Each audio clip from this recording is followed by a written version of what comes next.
Ivey. All right, well, welcome everyone to our evening public discussion, and we are excited to be here at Jesus College and at the University of Cambridge with a great fireside chat with two incredible experts here. First, introduce myself, Ron Ivey. I'm the CEO and founder of Noēsis Collaborative and also a research fellow within the Harvard Human Flourishing Program, where I've been studying social isolation and loneliness, and most recently in the last couple of years, this new phenomenon of AI chatbots and how they're impacting relationships. And I've got two incredible colleagues here that are going to help us navigate really an unfolding conversation that's very dynamic, and that is these AI human relationships, but at the level of children and youth. How do we think about this new phenomenon?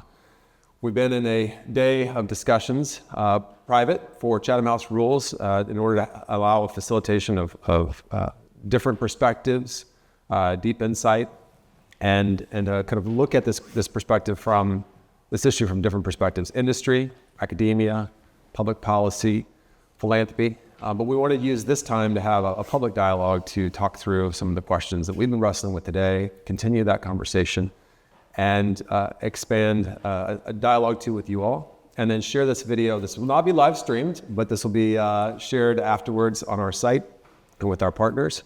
But first I want to introduce briefly, and I'll let them share more about their backgrounds. I think they'll do a better job of articulating their stories and how they came into the space. But we've got two incredible experts in this field. First is Professor Henry Shevlin, who's here at the University of Cambridge. And as I've been learning quite a bit on social AI from him, reading his papers and reading his insights, we've had a chance to work together on design principles for social AI as part of a working group that Robbie and other friends have been working on over the last year. And then also Professor Sonia Livingston, who's well known in the digital rights space for kids, has done a significant amount of work with the Five Rights Foundation and with various governments on standards and policies to protect kids. And we're going to dive deep into this new question of AI chatbots and kids. Henry, why don't we go to you first? How did you get into this space? What was your story of? This is a pretty niche space. It's a very developing field. It's not like a career pathway that's normal. How did you get into this space? A very indirect career pathway. I was a classicist before moving into philosophy, but as a philosopher, I mostly worked during my PhD on the philosophy of cognitive science, looking at actually non-human animals primarily, trying to understand cognitive capabilities, perception, belief, understanding, and consciousness in non-human animals, including octopuses and so forth. My PhD advisor was a chap called Peter Godfrey Smith, and it's possible some of you have even read some of his popular books. He's done a lot of work on octopus minds in particular. And then 8 years ago, I got recruited by this brand new, shiny institute here in Cambridge, the Center for the Future of Intelligence, which was trying to use all the tools of cognitive science and political theory and law and policy and sociology to try and make sense of this AI moment that was really just starting back then. We opened in 2016. That was the year that AlphaGo beat Lee Sedol in this really impactful moment, this wake-up call, I think, for many people in the AI space that we were about to hit a new period of accelerating progress in AI. And so I spent my first few years at CFI mostly working on kind of cognitive science of AI questions. Can AI systems really understand? Can an AI system be creative? And then sometime, I think it was around 2020, I saw an advert on Reddit for something called Replica, the AI companion who cares. And I was immediately fascinated. What is this? And started doing some amateur ethnographic research, also known as lurking, on the Replica subreddit, just to see how users were speaking about their AI girlfriends, boyfriends, husbands and wives, as many people call them. And my mind was blown at the depth of feeling that people expressed, really sincere feeling, talking about how much they loved their replica, how they felt loved in return, how it had positively, in most cases, affected their lives. And of course, then, about 18 months later, we had what I think is really the defining moment for modern conversational AI, which is the release of ChatGPT. And since then, the popularity of these social AI apps and their impacts have exploded. And now we see regular newspaper headlines talking about people who are in love with their AI companions, or some obviously tragic cases where people have taken their own lives or experienced psychosis as a result of these interactions. Excellent. And Sonia, what was your pathway into this space? First in the kind of digital impact on kids, and then now into the question of AI and kids. Very different. So I'm just thinking about how I got to this point. So for a long time, I began as a psychologist. I was studying how people engage with media. This was some decades ago. So media meant television and video games and a whole host of things. And I hadn't really paid that much attention to children, I confess. And then I got a big grant to study how is children's lives being changed by all the transformations. And ever since then, so this was 95, so ever since then I've been kind of tracking how have children's lives changed, how's family life changing, and how is school, the kind of key institutions around the children, how are they adjusting to the fact that technology is kind of beginning to drive transformations in ways that they maybe didn't ask for, maybe they love, maybe they hate, maybe it's beneficial or not. So I think I'm always, ever since then, I've been doing the research in homes, in schools, wherever kids are, trying to understand the kind of unfolding balance of risks and opportunities. And at some point, probably about 10 years ago, when I began thinking more, actually, to be honest, before I did my PhD on soap opera audiences, I thought it was fascinating, nobody cared. As soon as I began working on children, I began finding that research was kind of interesting in policy circles. And that was a kind of another transformation in my career, really. So then people wanted to know the evidence. They began saying, maybe they could use it in various ways. And that took me into a kind of world of thinking about the relation between evidence and advocacy, which led me to the world of rights. And the child rights focus, which I worked on with 5 Rights, as you said, and with the UN Committee on the Rights of the Child. The tech is always with us, yes, interrupting us. Then.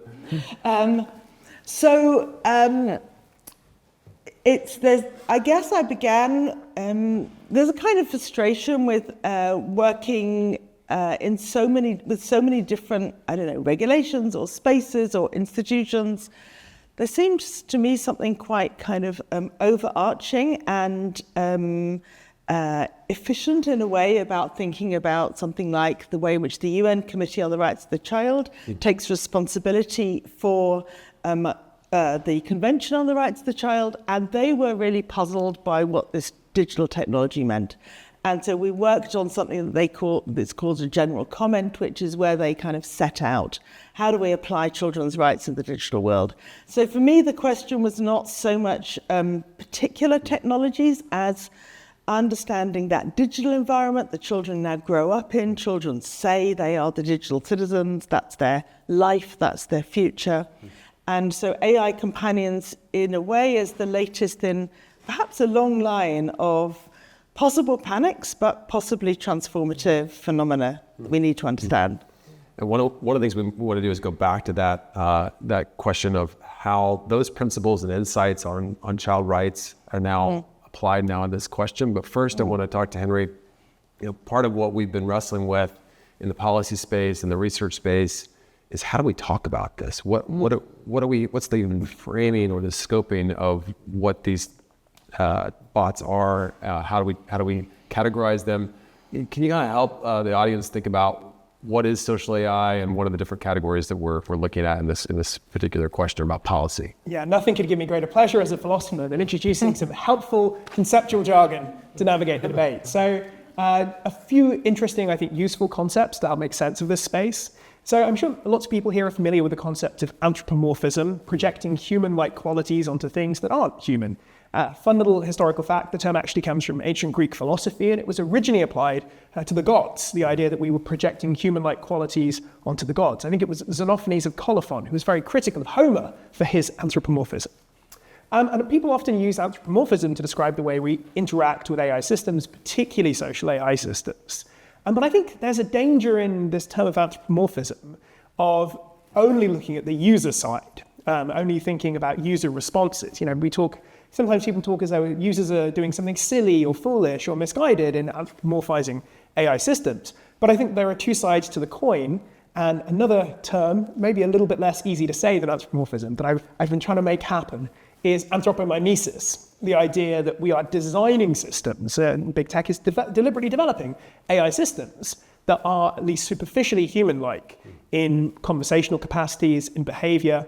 And I think it's really striking just how relatively recent this, what I've called the anthropomimetic turn in contemporary AI has been. So, back when I joined CFI back in 2017, there was lots of excitement around AI systems, but it was things like AlphaGo, it was things like driverless cars, it was things like the algorithms being used in medical research and material science. Of course, you had chatbots, but they were not quite a gimmick, but they were sort of special purpose, limited utilities, rather than being sort of the defining core of AI. And it's really thanks to the revolution over the last few years with transformer models and large language models, transformer architectures and large language models, and of course ChatGPT, that AI has become sort of thoroughly anthropomimetic, right? Right now, the kind of cutting edge systems that people are building, you can talk to them, right? You can share a joke with them. They can intuit the meaning behind what you're saying, even if you're not putting it very well. All of this is part of this anthropomimetic turn. One of the distinctions that I think is quite useful and particularly helpful when thinking about the way user relationships develop over time is, in a sense, we all do anthropomorphism every time we watch a TV show or read a book. We're projecting qualities onto characters in novels, in video games, in TV shows. And we know that Mr. Darcy is not a real person, that he's not really cherishing some secret love for Elizabeth, but we still build a mental model of him. We're still shocked when an actor on stage suddenly reveals that he's got a secret motive. So we engage our theory of mind, our social cognition, all the time in appreciation of fiction. But the key thing is, it's ironic, using the term in a slightly particular way. It's ironic in the sense that we don't sincerely endorse the anthropomorphic attributions we're making. And what really struck me as I spent more time looking at user reports of their relationships with systems like Replica, is these started to look a little bit less ironic and more unironic. Sure, there were some users who regarded it as sort of a form of play acting, a kind of fun game, but there were lots of users who really seemed to sincerely endorse the idea that, that Replica really had feelings that they reciprocated the feelings of the user. And I think we've seen some spectacular examples of unironic anthropomorphism. Some of you may be familiar with the Blake Lemoine incident. So Blake Lemoine, a Google engineer who in summer 2022 went public with claims that the language model he was interacting with, a sort of distant ancestor of today's Gemini model, he claimed that it was conscious, and he even started to try and get legal representation for this model. So that's a form of unironic anthropomorphism. He really believed that the model was conscious. And I think that's what we're starting to see more and more of in these social AI relationships. So we've heard this today earlier too, that there seems to be this key moment in the last few years where we've gone into new territory for humanity, where we have a technology that can both be like us, be human-like in the way that it communicates, and it has agency. So we have never really dealt with that kind of phenomenon in our life. And we don't quite we're just adapting language, we're developing language here, and in the way that we think about it, but we really haven't had a history of dealing with that particular new experience. And yet, are there things that we can take from past digital evolutions related to kids and mental health that we can apply in this new era, based on your experience, Sonia, and looking at these issues and then recommending policy for some of the other digital platforms and tools that Well, I think we are all, and it was something we discussed today, kind of on the lookout for analogies and, yes, where can we learn lessons? How do we not approach the present moment kind of unprepared, and what can we bring to it? But actually, I'm just going to say something that your conversation with Henry was making me think about, which is children's play. So in a way, we have all been there. We have all anthropomorphized. I'm going to practice your word later. And we have all, so every child, that's how they play. And it is kind of simultaneously, it is playful and ironic in that sense, but it's also very real. So their doll, their toy, their teddy, their cat, their whatever it is real, is something that they imagine and intuit all kinds. So when we now have an AI companion, it's actually drawing on something that is very profound and very basic to the nature of childhood. And through, there's a lot of philosophy of play, there's a lot of psychology of play, in terms of its kind of fundamental character for children and for development of sociality, of imagination, of individuality, of agency, ways of, play as a way of exploring whatever world you find yourself in. And children have always done it exactly through that kind of imagination and imagined conversation with others, including their imaginary friends. There's, so there is a long history here. Where are the differences? We've always appreciated it as something that is profoundly generated by the child as an expression of imagination and agency, though, of course, parents and educators scaffold it and kind of find ways to play along with their child in that way. I think the difference that is giving many people pause for thought, if not, kind of a lot of anxiety, is that this is now being done in the commercial interest by those developing technologies who, firstly, are in companies fundamentally driven by profit, and secondly, will very often say, we have no idea if children are using this. We are not thinking about children as the possible users of this technology. When it comes to smart toys, we talked about a little today, of course, children are evidently the target audience or target user.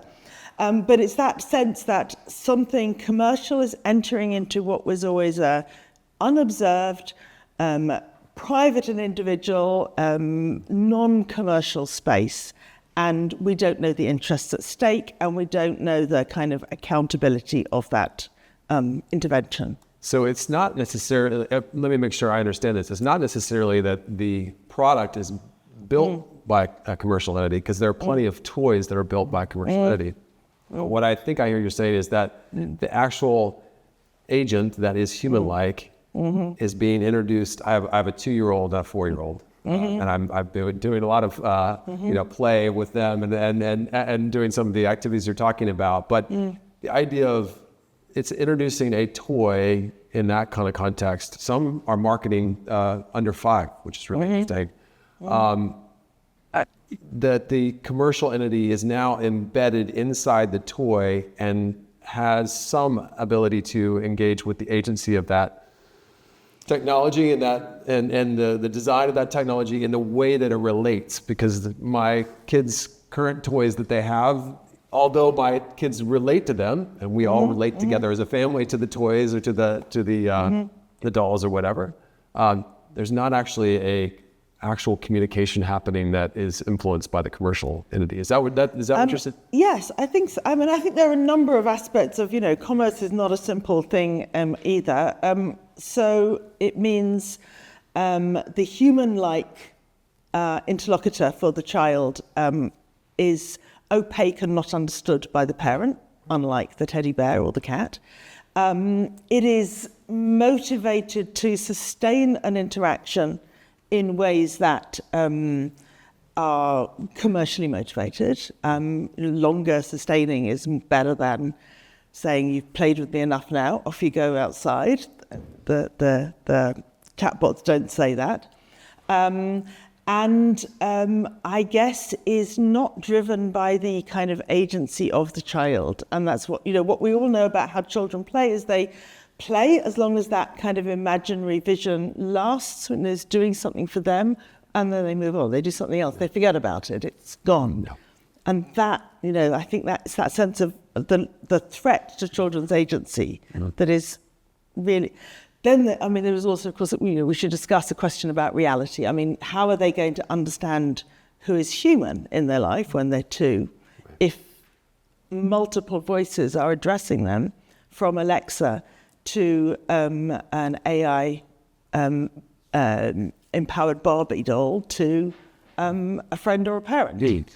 And if we're seeing that issue with adults, that are having that challenge in terms of, we're seeing some scenarios where adult humans are having a difficulty understanding whether it's human or not. You referenced that in your kind of opening. Or the longer that they're in that relationship, they start to, it becomes blurry for their own understanding. How does that affect kids' development? So if we're thinking kind of with kids and youth, kind of the full range of development, but we zoom out in terms of risk, we talked a lot about risk today. Maybe you could just give for the public audience, kind of give your kind of condensed version of what risks you see, but maybe also too, like, what are new risks that you uncovered for you, if there were any today, as we were kind of talking with colleagues and kind of working through this question? Yeah, really interesting. So I think there are some obvious risks around socialization. Maybe children, I think we just don't know the answers to a lot of these questions, to the extent that sort of young people or teenagers grow up interacting with AI friends, perhaps using them as a crutch. Could that mean that they don't develop the kind of social skills that are going to be required for a healthy, flourishing adulthood? Or could they find themselves just not wanting to make friends with humans? If social AI becomes better and better at driving engagement, it's always sycophantic, it never interrupts you, it always indulges your interests, maybe that reduces the kind of impetus to go out and make real connections with other people. Another concern I think I think about a lot is the role of these things in shifting people's opinion, and particularly molding people's opinion. There was some great reflection on today on how teenagers in particular, I think people in their younger teens, single conversations can have a really big impact because of the neuroplasticity of the teenage brain. And the impact of a single opinion or a thought from a social AI system, particularly if it's one that the young person has a very close relationship with, could be really impactful. And I think that's probably particularly alarming, or has particular significance in things like moral and political development. And again, I think that creates a certain, at the very least, locus of responsibility on the developers of these things to make sure the kinds of values, political ideals, the content of the conversations that are happening contribute to flourishing. Yes. Another worry that's just worth mentioning briefly is what happens when these relationships end or are cut off. There was an incident back in January 2023 when Replica suspended all romantic features from the app. So 16 million users woke up to find their AI girlfriend or boyfriend telling them, I think we should just be friends from now on. And lots of users were devastated. They were bereft. To the extent the users form emotional dependence or even just strong emotional attachment with a particular social AI system, if for whatever reason that ceases to be profitable or the developer wants to push out an update, that could really remove a support pillar in the young person's life. Yeah, because correct me wrong, we're seeing there's some level of dependency because that fulfillment of the need, the relational need is there, and then, you take it away, there's that absence that the emotional attachment is now going to have some kind of adverse effect on the mental health of that individual. Absolutely. We even saw this with the release of GPT-5 a couple of months ago, because a lot of users were very attached to GPT-4. They'd done various kinds of context engineering to get them to play certain kinds of roles, whether for education, entertainment, or emotional support. And with the initial declaration that sort of all previous models would be retired, there was massive uproar on Reddit or users about this. And now they've restored GPT-4o, so you can go back and talk to your original AI friend through that system, or your original sort of chat GPT persona. But yeah, this is something that users worry about a lot of these systems. Sonia, for you, I mean, you've already identified a couple different risks. One, agency; two, play, and the role of play in development, and then also to this kind of mediate. You're in the media department. You're thinking about the mediation of that relationship, that intimate space in the family, by this third party or fourth party or fifth party, whatever it is, or multiple parties if they're all gathering the data and they're all selling it to each other. What are there other risks that you bring to the table from your other experience, or new risks you heard today from our colleagues? So one thing that we discussed today was the idea of making, as it were, the list of the risks, just to kind of identify what they would all look like together, because I think we hear of them piecemeal, and so it's hard to get the big picture. From my research, we've been doing research on how AI is getting embedded into EdTech or being used within educational settings. So one example is children being asked to use character AI to simulate a character from history, and they could interrogate history, and that would be fun. But if what they get back is misinformation, which in this case they did, or they interrogate a literary character and the AI gets the literature wrong, what are they learning? How are they to know? Isn't the tech right? How is the teacher even to kind of know, that this is the history of the interaction that the child has had? I mean, another kind of risk that hit the headlines a little while ago from Meta AI was the AI being programmed to find it acceptable to have sexual conversations with children, or erotic, or however they drew a line, but it wasn't the line that most people would draw. And until it hits the headlines with an investigation, nobody knows that even where the limits have been kind of programmed into the text. So that would be another. I think one other, we shouldn't talk about children as if they're all the same. Thinking about the cases of children's suicide, which have become, rightly very prominent, but it points to questions of vulnerability. Some children are distinctly, or some young people, actually some people are vulnerable in ways that, so the policies we make, the designs we make for everybody need to have that nuance and need to have the safeguards so they are specifically protective for those who are most vulnerable. And those who are most vulnerable probably don't also, necessarily have the parents or the teachers or the people they think they can talk to. So they are vulnerable offline and then in the face of the AI. And one of the things we talked about in the meeting today is there's the actual technology and the engagement of the individual with the technology, but then there's a social context of what predates ChatGPT. The loss of social connection, the loss of community, the breakdown of community. So I think one of the things I heard from you today that I really appreciated was that, hey, there are technical solutions, there are policy solutions, but then there are a whole set of other solutions that are for this kind of conditions that we're in. Can you speak a little bit more to kind of what you were sharing there? Sure. I mean, I think, so another way of beginning this conversation in a way is to say what is happening with young people's mental health, or the kind of crisis of well-being, or we talked a lot today about loneliness. So if you switch the conversation, so you don't say, here's the tech, what does it do? But instead you say, here is the social problem, how did we get here? Then we immediately see, of course, there were many ways that we got here. Many things have happened that have changed, affected the conditions of children growing up in the last 10 years, of which, the pandemic is a really crucial one. Many children have disappeared from school. Many children have been kind of locked down in difficult family circumstances and then are suddenly let out all of a sudden in a world that feels very different. I mean, so many things have happened. We had a financial crash, we have a cost of living crisis. There are so many factors that lead to this kind of sense that children and young people now are struggling and vulnerable in various ways. I think the challenge is to kind of recognize where the technology plays its role and how perhaps it makes some young people particularly vulnerable, or perhaps it kind of, as it were, twists the knife for everybody a little bit. It's turned us all back on our phones, and then we find, as has been much theorized as the attention economy, we find something that wants to suck us in and keep us there.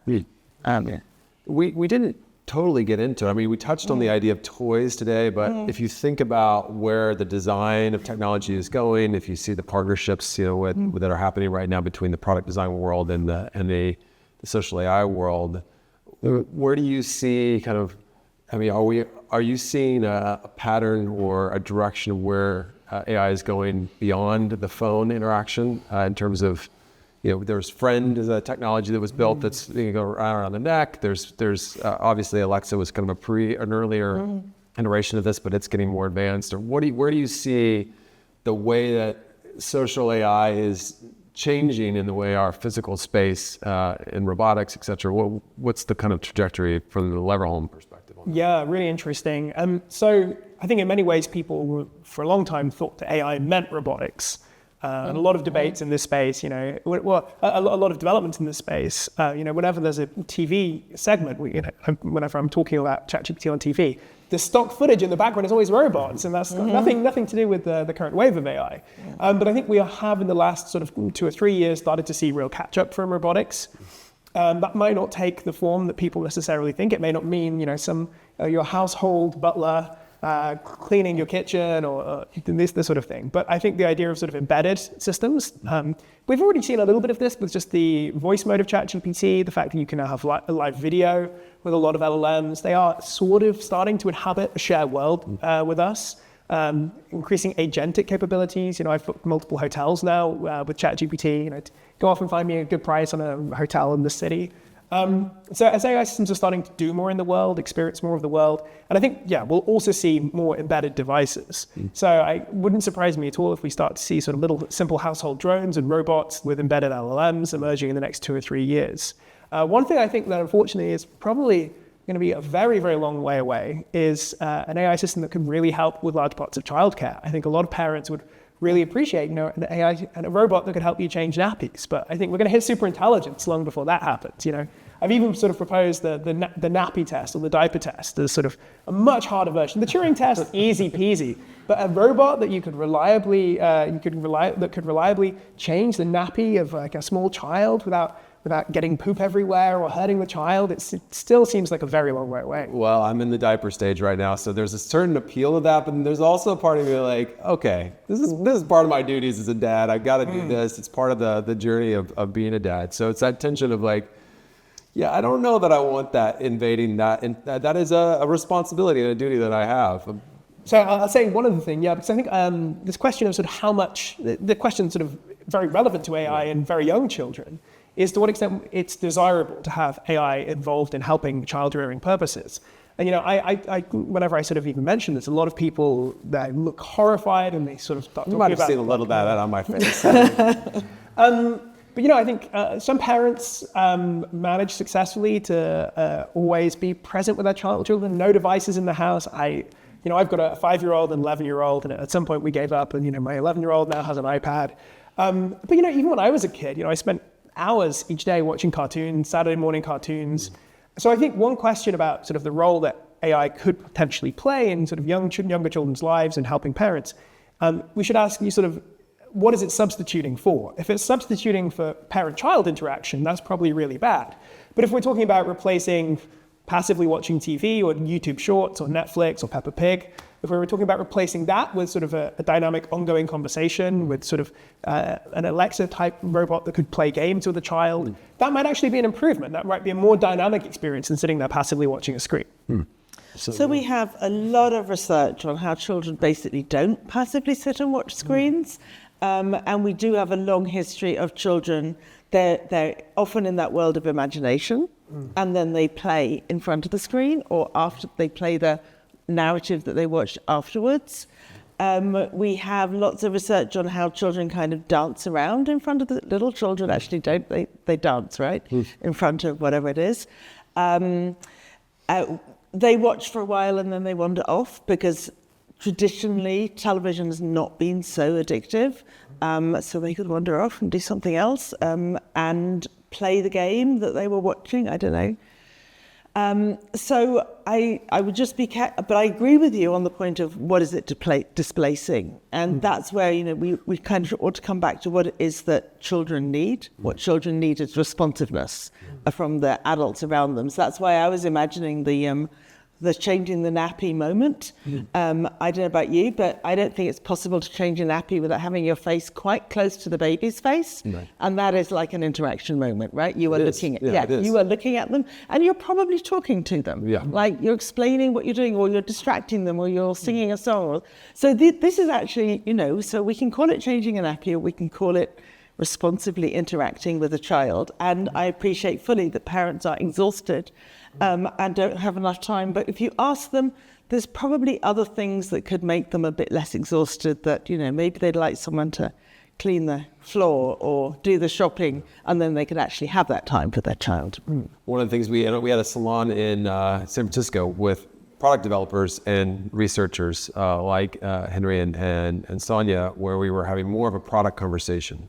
And we had Sherry Turkle from MIT there. And I'm just thinking back, based on what you were saying, that there's Well, there's two comments there. One was from Sherry, this idea that when she studied the human-robot interaction or the human-AI interaction, particularly in Japan, that there's like the first comment is, oh, it's better than nothing. The dog is better than nothing with grandma. But then quickly it becomes, it's better than something.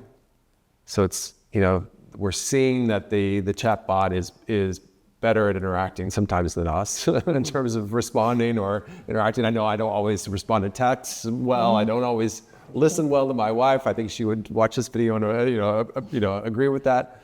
So then it becomes better than something, and then it becomes better than anything. That was the pattern that she was seeing in her anthropological studies. So I wonder, how do we navigate? And the other comment was from Michael Crawford of how do we deal with this self-erasure. There's a moment he was talking about where a dad was writing his kind of toast to his daughter at their wedding. And he started using ChatGPT to write that toast. And he thought, okay, this is probably not the right thing to do with ChatGPT. This is a race. What's the point of me as the dad? So how do we navigate? I mean, we didn't talk as much about the parenting-child relationship, but how do we navigate that question about, something better than nothing, and then it becomes, better than anything? Because that seems to be somewhat of a trend in this. So I think one conversation that's really difficult to have is about the relation between the technology and the larger society in which it's in. So I hear that argument, for example, very often in relation to personalized tutors at school, where a teacher cannot give individual attention to all 30. I mean, there's an empirical claim, and some teachers will say they can. People will point to countries where there are 100 kids in the class and the teacher cannot give personalised attention, and then you might well say it is better to have the AI tutor if it can be afforded, and it might be cheaper than another teacher. There's always going to be that question: how do we design the world in which something is lacking, for which the technology seems like a solution? And then how do we come to the point of saying the tech would be cheaper than providing another teacher or more time for parents or whatever it might be? And then there's the question of whether it's really cheaper or whether there are some hidden costs involved in getting that tech to work in the classroom or indeed at home. Because we're starting to see some of that in the workspace where the AI is being used, and then, the work product is now having to be redone by someone that has had the experience out. So that's a question. I know this isn't quite what you're saying, Sonia, but I don't mean to strawman your position at all. But I think one view I do want to push back on that I often hear is, here we have this complex, intractable social problem that affects societies all around the world. And this proposed technological solution is only a partial solution. And actually what we should do is solve this intractable social problem that every society in the world is struggling to solve. And that's not really often a viable alternative. So I think, for example, in the case of social AI, people will say, well, it's not really solving loneliness. We need to just solve loneliness, right? As if that's something that we have a policy magic wand for, and often we don't. And, parents all around the world are super stressed with limited time. And actually, to give a concrete example of this, in relation to personal tutors. So there's something called Bloom's 2 sigma problem. This was an observation back in the 1980s. By Benjamin Bloom, a sort of great educational psychologist, that students who are taught one-to-one by a personal tutor perform 2 standard deviations better than students taught in a group setting. Now that's, we don't need to get into the statistics, but that's an enormous effect size. It dwarfs every other educational intervention out there. So why is it called Bloom's 2 sigma problem? Because it was assumed that not every child can have a personal tutor. And of course, that's particularly true in a country where the government is massive, has large deficits, public services are already overstretched. Now, I'm not saying AI is going to be as good as a personal tutor, but the idea that AI might offer many of the benefits of a personal tutor is something I personally find incredibly exciting. Now, that said, I think there are real risks here. I think most off-the-shelf LLMs currently are not great as personal tutors. I think it requires a certain amount of user skill. I mean, I get a huge amount from talking to ChatGPT. I've learned new coding languages. My German dramatically improved when I started using ChatGPT as a personal tutor, switched out Duolingo for that. So I think there are amazing opportunities there. I don't think we've got all the right products yet, but I think there are lots of exciting opportunities there in areas that have proven previously really hard to solve. So we were talking about this distinction of the way, for me personally, I live in a country where I don't know I didn't grow up with the language. I live in France and I'm learning French. And ChatGPT has been helpful for me as well. But Google Translate, it's very useful, but it's not helping me get better at French because I'm using it as a crutch. And at kind of the core of that is the AI interaction helping me develop my capabilities? That's part of what we discussed today, is that if we were to take a positive turn, from the harms and think about human flourishing, part of what we discussed is that at the core of human flourishing is how do we develop the human capabilities that help us achieve the goals we want to pursue in life, whether that's social connection, purpose, meaning, meaningful work, a sense of connectedness to nature, all these things that we're discussing in terms of the outcomes or goals. There's some fundamental capabilities we have to develop. In your work, Sonia, can you kind of help us think about capability development and how that intersects with technology, and how we could apply this in the AI and social AI space? I might start with what children themselves say. We could kind of bring their voices into the conversation a little bit. And it's always especially striking when the adults thinking about Gen AI can get quite dystopian sometimes. And children are broadly optimistic. And that's something that, I've just been interviewing. We've just published a report interviewing children in a number of different countries in Europe and also in the global south. And what comes over is kind of curiosity, playfulness, some excitement, some funny stories. They like to kind of check things out. They try to transgress and see what comes back. And they kind of identify, they feel that this is a technology that's arrived with their burgeoning agency. So this is going to be their technology, and they will see where it goes and they will grow with it. Then they hear from adults, and they are beginning to experience for themselves a whole series of ways in which, if you like, it limits their flourishing. So the kids in Kenya told us the AI is racist because if they ask what a doctor looks like, show me an image, they get a white person. Some very simple examples, but they are still the same problems that we've been battling with for many years. They get all kinds of misinformation. They feel that pull that takes them away from the person in front of them and realize that, whoops, half an hour just went. So, there's a lot of ambivalence, but I think they're beginning to give us the clues about what human flourishing looks like. Is it creative? Is it playful? Is it exciting? Yes, so that's part of the picture. Does it cut us off from other people? Does it kind of take us into an individual world that's inaccessible to others? Does it manipulate us in various ways? That is the antithesis of flourishing. And maybe just thinking back on the theory of human flourishing, there's something about especially when the tech is on our phones, that individual, or when we think about the good use cases like the AI tutors or maybe some assistive tech for children and young people with disabilities, we think about very individual uses, and there can be kind of individual benefits. It's really hard to think about what makes the flourishing community, or the flourishing kind of, the larger social settings. So even, the brilliant way in which ChatGPT can teach you German, but the result is everyone's on their phone separately, and school is actually not about everyone learning in an individual bubble. There is something social in the classroom. There is something about learning with others and in collaboration that... And that's why I asked earlier if there could be other ways of designing the tech that could scaffold the social and the community and the shared flourishing, rather than, as it were, you flourish, you're left out. One of the challenges in the flourishing field, we've got some colleagues here that have been working on this is that our whole, at least in the West, our whole framework of how we measure and evaluate flourishing is very individualistic. And so we spent time like working through what is relational flourishing, and it's extremely difficult because there's just the frameworks aren't there, the data isn't there.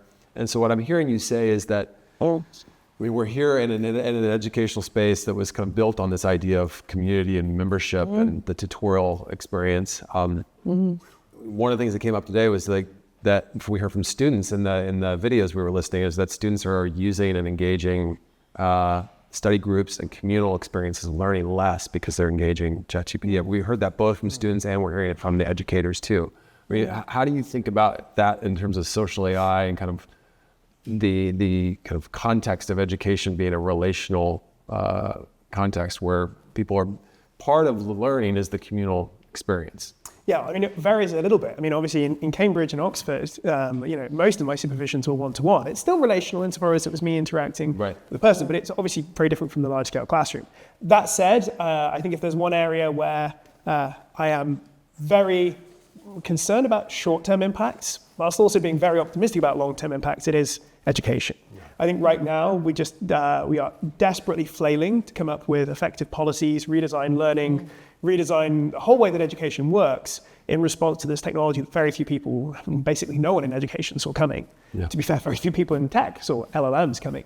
And it's something that, my close friend who's a high school teacher, he says at this point, the whole idea of coursework for essay subjects is rapidly becoming a joke because pretty much almost all students are using ChatGPT. And any hopes that there would be reliable detection systems, I think we've got some moderately good ones, but there's the false positive problem, right? If there's even 1 in 50 students who gets wrongly accused of using generative AI for producing essays, that sort of can render the whole test politically impossible to use. So I think education is in a really dire straits, particularly sort of in essay-based subjects, but it also applies to maths and problem sheets and so forth. So I think that's an area where this problem that has largely been thrust, it must be said, on educational systems, is one that I think we're going to need some really bold thinking and transformation of existing educational systems to fix. Yeah. Arguably, I mean, the sort of Pollyanna-ish optimistic view would be that education has been stagnant in many ways and suboptimal in lots of other ways, famously unequal in many respects, and this is maybe our chance to rebuild from the ashes, so to speak, in ways that are better. But yeah, certainly I think everyone I speak to in education right now, particularly high school education, is tearing their hair out about this problem that's been dumped on their doorstep as they see it. And it seems like, too, just being a part of the earlier future work conversations, 2017, 2018, there was a lot of this conversation about skills gaps and how do we close skills gaps and get people good jobs. And I found myself saying, okay, but shouldn't we be asking like about human capabilities and how do we develop human capabilities? And I got a lot of dead stares. It doesn't seem like I'm getting that now with philanthropy and with experts like, oh, human capabilities. Yeah, maybe we should think about that with higher ed. There's almost like there is a bit of an opportunity, a positive side. Great. So I want to give us a little bit of space for Q&A. I'm sure you all have incredible questions for the two colleagues here. Any questions from our audience in terms of this topic? Students, we've got some students here. Go ahead, say your name too. So I'm actively interested in studying this. Okay, say it one more time. Testing. Okay, so I'm Jackaria and I'm an MPhil student here within the CFI. And my question is, I suppose with the expansion of LLMs, do you see the relationship between a student and a teacher, do you see that sort of diminishing? Do you see that reverence sort of diminishing over time? Yeah, really, really interesting question. Sonia, I'd love to hear from you hear your thoughts on this as well. So I think there's the optimistic take and there's the pessimistic take. Let's start with the pessimistic take so we can end on a high note. The pessimistic take, which again, my friends who work in secondary education are worried about, is that basically they'll just be sitting there in a classroom while 30 students sit in front of laptops being taught by an AI tutor, not really interacting with each other. And the teacher's job at that point just becomes something like a technician, maybe occasionally enforcing classroom discipline, but not actually getting to teach, which is the reason they went into the profession in the first place. The more optimistic take is that AI can start to do the more drudgery aspects of teaching. I've heard conflicting things about marking. Some of my teacher friends say, look, I would be so glad never have to mark another paper. Others say, no, there's some real value in relationship building with students. Probably the answer somewhere in the middle. Teachers should do some marking, but other stuff could be done by hand. A lot of the work of sort of preparing, for example, something as simple as preparing false answers in multiple choice exam questions. There's lots of drudgery in teaching, filling in paperwork. So the hopeful, optimistic vision would be that AI could ultimately take on a lot of the most boring, tedious parts of teachers' jobs, allowing them to focus on the best parts, the inspirational parts. So I think, those are two possible visions. What do you think, Sonia? I think we need an economist in the conversation now, and I'm not an economist, but I am thinking we need to think about the kind of economics of the classroom, really. I mean, if you're privileged to learn one-to-one, then perhaps marking can be a creative feedback experience in which you are building. If you're, marking 100 essays every night or two, I have no idea, how teachers will have a lot. It's an impossible workload, so you need help. But the question is back to the fundamentals. Is it the staff-student ratio that was the problem, and can that be adjusted? And we do need to do some real comparison of relative costs of organising a classroom around tech or organising it around humans. That said, we're probably going somewhere hybrid, and so the question is, what are the humans good at? And what is the tech good at? And we keep having the conversation about what the tech could be good at, but maybe we need also to balance that with what are the humans good at? So let's consult the teachers. What do they feel they can really give to their students? And then we need some hard-headed evaluation. So how does the AI do the marking? Does it mark everyone in a normative, mainstreamed way? Can it recognize student flair? Can it recognize student cheating, like I like to think I can? So how good is it really? And how much is it meeting these different goals we have? And that means we do have to articulate, yes, what are our goals for education? New way, yeah. Other questions? Let's say your name too, right next to you. Hello. My name is Ariella. I'm also in the MPhil at CFI. I was wondering if you could speak about how we might balance a sort of universal ed tech policy with the inherent cultural differences that are present in values of education, and like how we might prevent a sort of hegemonic flattening in global ed tech policy. Yeah, really interesting. So I'll give you an initial answer, and then please come in and tell me if there are aspects of your question. So just one organization I've done some work with is Cambridge University Press and Assessment, who do a lot of work in English as a second language teaching. They work with language schools, tens of thousands of language schools around the world, teaching English as a second language. And one thing that I've been on panels with teachers from different countries, and one thing they rave about generative AI is it makes it much easier to customize material for local contexts and to take into account local sensibilities and even individual students. You've got a student who's really into K-pop, great, you can produce a comprehension exercise or a writing exercise tailored around that individual student's interests. So I think that's sort of one positive use case about how, because realistically, most human teachers, particularly in things like English as a second language, otherwise they're going to be working with standardized exercises that are printed in textbooks in 160 different countries. So that's one way which I think it could become more tailored to individual cultural differences. But is there an aspect to your question you want to press that doesn't cover? No, I think that's a great answer. I think when I think about like the way that education will transform as AI brings sort of epistemic, like learning in general, to be on the more global scale, I think we're going to see a flattening of the way that people learn and the values associated with it. So I'm wondering how we can like get in front of that and prevent it from like carrying a really strong, perhaps like Western bias. Sorry, go ahead, Son. I was thinking there are already some other kind of interventions that have done that. Okay, so I might give you the example of PISA, which I think most people sigh when they think about where their country is in the PISA ranking, and it kind of mainstreams and flattens, as you say, so everyone begins teaching in the way that will promote their PISA rankings. So there are other kind of competitive pressures and mechanisms that push us all in the same direction. I think the question that we discussed a lot today was kind of about accountability of the companies that are creating this technology. So if some very large companies are embedding values, including educational values and assumptions about outcomes and assessment and so on, in ways that we haven't unpicked, that we can't see, that we haven't evaluated, then there's a risk exactly of that flattening, even though it could be used to create all kinds of variation. I like your example. I just like to kind of see it in practice and see, whether the teachers can kind of bring the class back together when everyone's done a different assignment. That would be, Yeah, no, I think that's absolutely a risk. And something that I think I didn't address in your question as well is a kind of broader sort of cognitive or verbal flattening that I worry about in relation to LLMs. So I mean, these days, if I spend any time, particularly on LinkedIn, not just LinkedIn, but on other social media,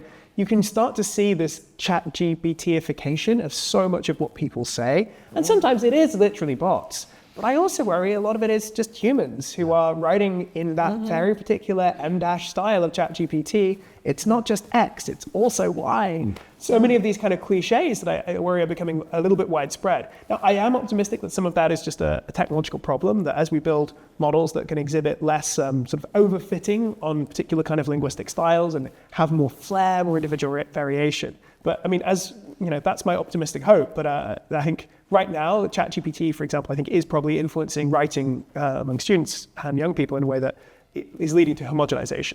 It's a brilliant question too that it came up in the conversation today, partly on the idea of how do we value different ways of knowing. So we had this conversation about the work of Ian McGilchrist, who's a psychiatrist and also a professor of literature before he's a psychiatrist, but looked at neuroscience and the development of the brain, and that we have different ways of knowing, philosophy, science, imagination, intuition, inspiration, and largely the Western world, to some degree, bias. This is his kind of framework, that it biases the science and the reason. And we had some interesting insight today from those who are actually working on someone working on the technology, that it does bias a certain set of ways of seeing the world. So one of the risks that was proposed today was we might have a generation that has their imagination and their intuition and their inspirational capabilities diminished, and that's really core to who we are as humans. There's a debate about that, but that's a really important thing. It's not necessarily discussed in the public dialogue. On the flip side, just to kind of close this up and wrap up the conversation, to your point about values, one of the things that was shared today as well is that, and we've experienced this, I think, as colleagues and then working with the policy folks and on the tech side. One of the things that was hopeful today is that there seems to be a shared value across different demographics. We actually had data on this today. West, east, north, south, control, freedom, left, right, men, women, all the different polarizations that we've been in, that flourishing and alienation are dynamics that we are beginning to see opportunity to align on. And we're seeing that in the work that we're doing in policy, that there's actually bipartisan collaboration that's happening surprisingly on this topic. People are working across different disciplines. So on a hopeful front, one of the things that came out today was how do we work together on this topic? And we have very clear pathway of policy and standards and product design. So very excited to see that movement, but in a way that allows for that diversity of values and thinking and kind of enriches that. So I want to say thank you to our two distinguished experts here. We'll get a round of applause. Thank you all for coming, and we really appreciate you coming to our event tonight. Thank you all.